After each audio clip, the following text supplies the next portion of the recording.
But was I prepared for marriage? Am I actually regretting being married?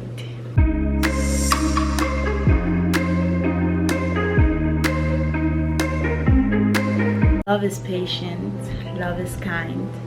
Love is not jealous or boastful or proud or rude. It does not demand its own way. It's not irritable, and it keeps no record of being wronged. It does not rejoice about injustice, but rejoices whenever the truth wins out. Love never gives up, never loses faith, is always hopeful, and endures through every circumstance.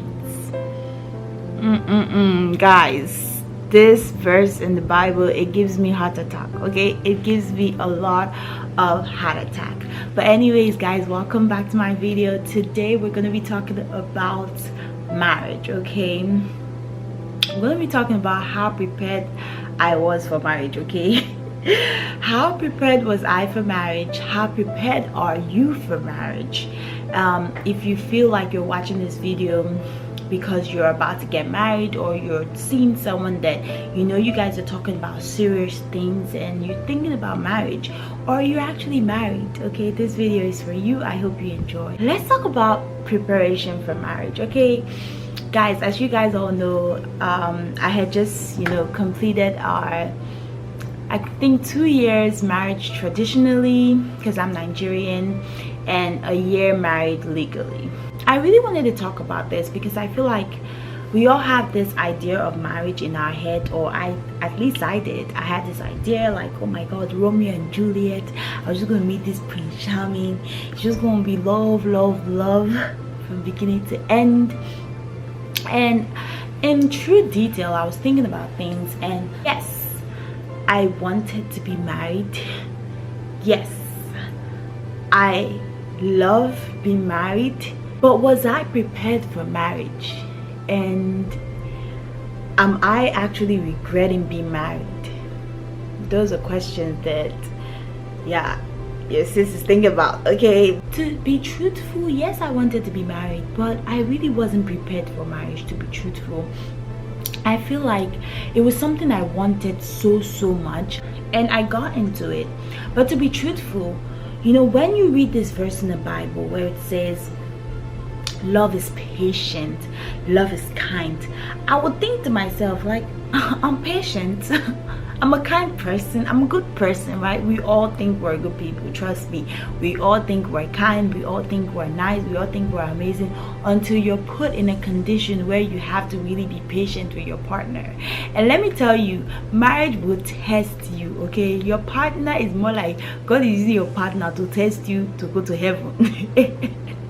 Your partner will test you in so many ways. And for me, the way my husband challenges me is in my character. To tell you the truth, I don't know, I had some characters that needed changing until I got married. And he is like my mirror. Like, I hate to say it this way, but your partner becomes your mirror. They literally see you, they see all of you, and to be that vulnerable can really be heart-wrenching. And it's so emotional for us women that sometimes the emotions might actually lead us to being too dramatic and cause arguments and this and that. But in true essence, sometimes your partner becomes your mirror. They see the all of you, and sometimes it depends on who the person is. It depends on what kind of person they are. They might want to push you to become better in the aspects that you actually need work, or they might want to actually tear you down. To be truthful, there are some people that get married and their partner just do not have the right capacity to carry their vulnerability. Okay, how do I say this, or what do I mean? Like, your partner sees all of you. It's more like they see your nakedness, and it's not just your physical nakedness. They see your character, like everything, the content of who you are. And it's up to that person to either break you, to either humiliate you, or make you feel worse about yourself, or for them to actually make you better. So instead of taking things too hard to heart, it's important to really take things easy. Do not take things too seriously. If your partner is telling you to work on something, work on it. If you feel like there's something you need to tell your partner to work on, tell them, and tell them nicely, okay?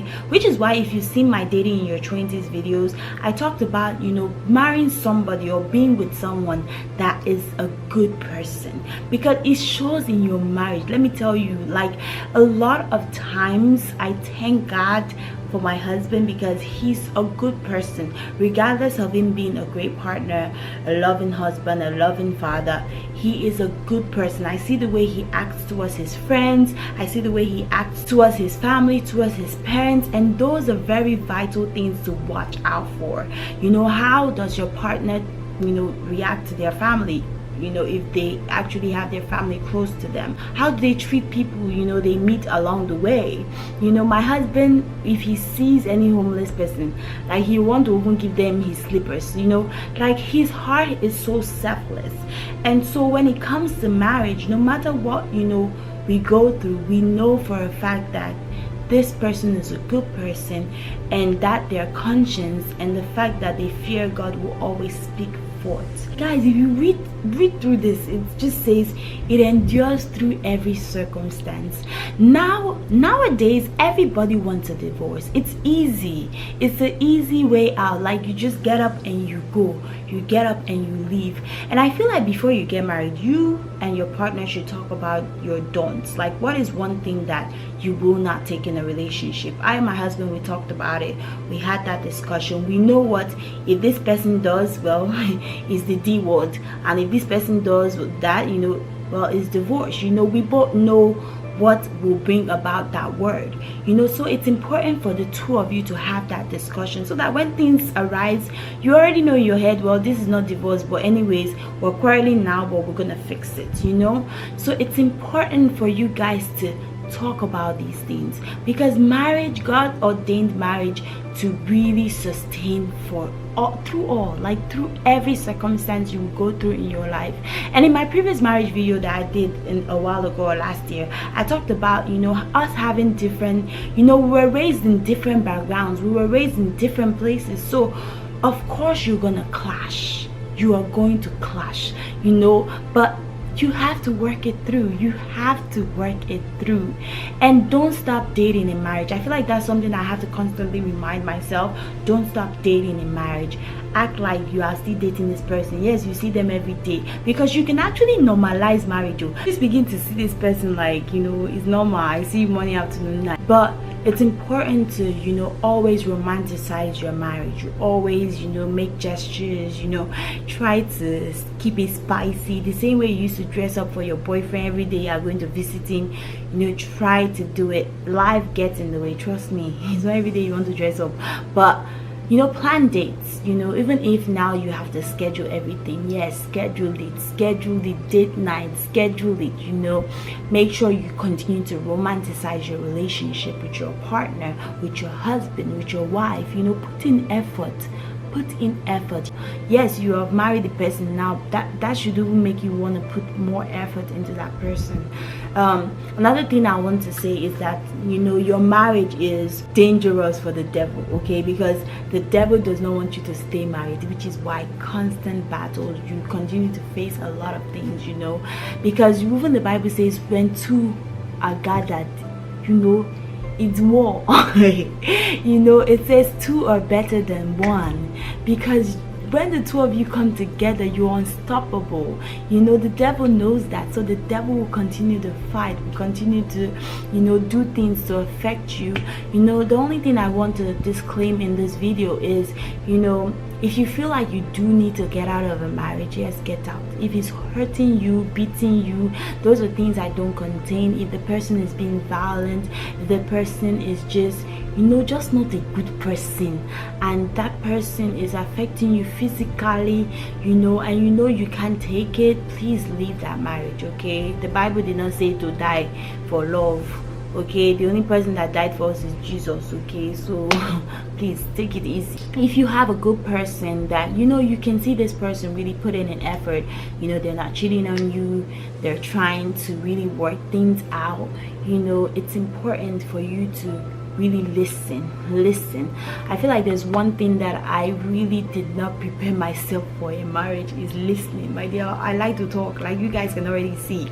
I talk a lot, and so I've been doing a lot more listening. I've been trying to do a lot more listening now, and listening helps you understand your partner more, and it actually builds more communication, okay? Yes, communicate, but be very effective in your communication and know what kind of communication you're actually having with your partner.